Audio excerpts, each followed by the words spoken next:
In the caves of Appalachia lurks an evil that has existed in time immemorial, long before man's bombs erupted, forging the world into vast swaths of wasteland we know today. This ancient entity has claimed the lives of many unfortunate souls seeking to survive their dystopia. A creature of unyielding bloodlust.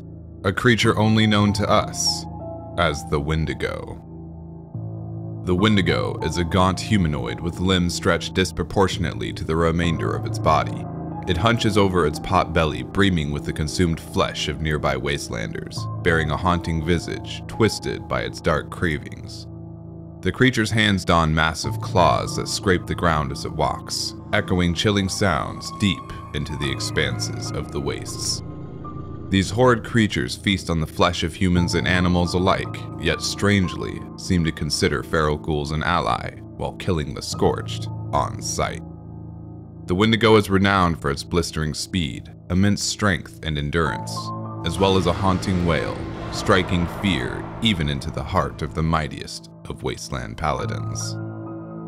The tale of the Wendigo was first told by the Algonquin-speaking tribes of the Americas, an ancient tale of an evil spirit that would possess the unfortunate during times of famine, forcing them into a life of greedy and cannibalistic desires. Should these individuals fall victim to these desires, they would transform from that of a man into the twisted and contorted creature of the Wendigo. As told in the native legends, these monsters reside in icy forests and continuously expand in proportion to the last meal they consumed, leading to a state of never-ending starvation, ultimately driving the creature into this state of insatiable bloodlust. The image of the Wendigo portrayed in these legends varies from a giant ice beast to what we can find in the darkest caves of Appalachia. An emaciated humanoid with sunken eyes, elongated limbs, and gaunt skin shrink-wrapped against its skeletal frame. Much like the legends of the Wendigo that were told before the world ended, Wendigos were once people who let their desire or need for human flesh take control. A raider gang that once stalked the lands of West Virginia were known as the Gormons, a cannibalistic raider gang where at least one member was confirmed to have become a Wendigo. While there is currently no information on how one truly becomes a Wendigo, it is safe to say that consuming human flesh is a key aspect of the process.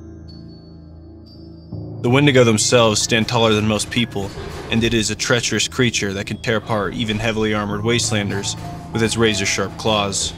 Other than being a physically tough and strong fighter, the Wendigo is an excellent hunter, utilizing both speed and stealth to catch its prey off guard, to shred them to pieces big enough for it to consume. One of the most terrifying abilities of the Appalachian Wendigo is its hope-shattering scream, which can stagger even the most seasoned of wasteland veterans, offering this entity an excellent opening in its target's defense. This creature's movements are reminiscent of a dog, as it runs and even walks on all fours. If chasing its prey, its signature move is to lunge at its target, dealing a mighty and often fatal blow to them.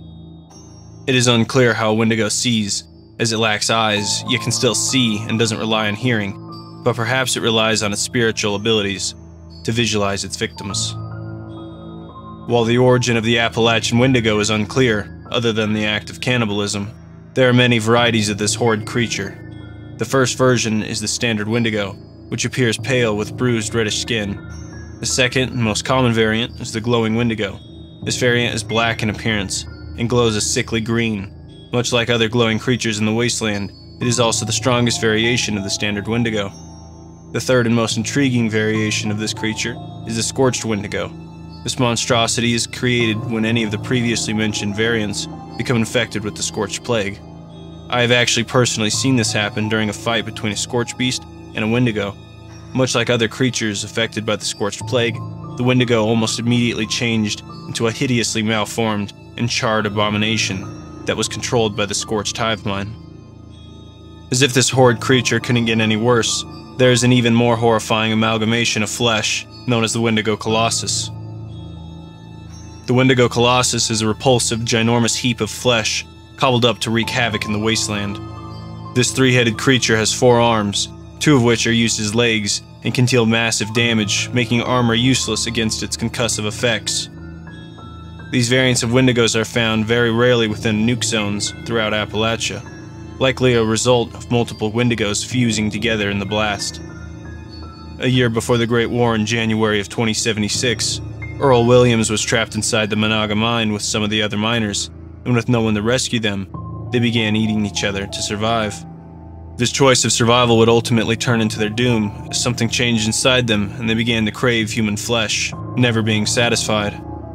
Around the time of the pioneer severance of their shelter, Vault 76, there was an abomination of a Wendigo lurking at the bottom of Monaga mine. Standing as tall as a behemoth and able to spit acid, this monstrosity lurks below Monaga mine, awaiting the day a brave few unseal its tomb.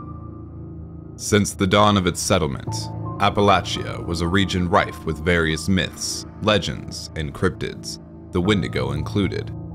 Unlike many wasteland nightmares, however, the Wendigo appears to have preceded the Great War. A plethora of pre-war literature has described them in uncanny detail, although no hard evidence had ever been discovered to confirm their existence. Perhaps it's the mutation-inducing radiation that now blankets Appalachia, or perhaps it's the countless desperate situations brought on by the apocalypse. All we can say for sure is that by the year 2102, a vile creature has been released into an unsuspecting wasteland, bent on consuming all in its path. Hey everyone, I just wanted to utilize this time to give a quick shout out to Wastelord Legends, who did all of the heavy lifting in not only writing this script, but helping me to craft this image of our very first creature feature for the Wendigo. He is an amazing creator, and over the time of working with him has become a close friend of mine personally. He also makes these lore videos on his YouTube channel that are just as good, if not better, than what you've seen in today's video. So if you like lore and you want more of it, please go check out Wastelord Legends on YouTube. And since promotion is something I rarely do on this channel, especially in my main videos, I did want to bring up at this point in time that I also do a podcast with Wastelord Legends called the Wastelord's Legend Podcast. You can also find it on YouTube. We talk about it a lot on our channels individually in the community section. So if podcasting is something you're into, especially just sitting down and listening to fans of the Fallout franchise, cosplayers, etc., sit around and talk just kind of like I am now, unedited, then I would recommend checking out that channel, because we do a lot of work and we will be interviewing a lot of people in the Fallout community, especially leading up to Fallout New Vegas Day in Good Springs. So to sum up, if you want more lore content, please check out Wastelord Legends on YouTube. If you want good Fallout podcasting content, check out the Wastelord Legends podcast on YouTube. See you there.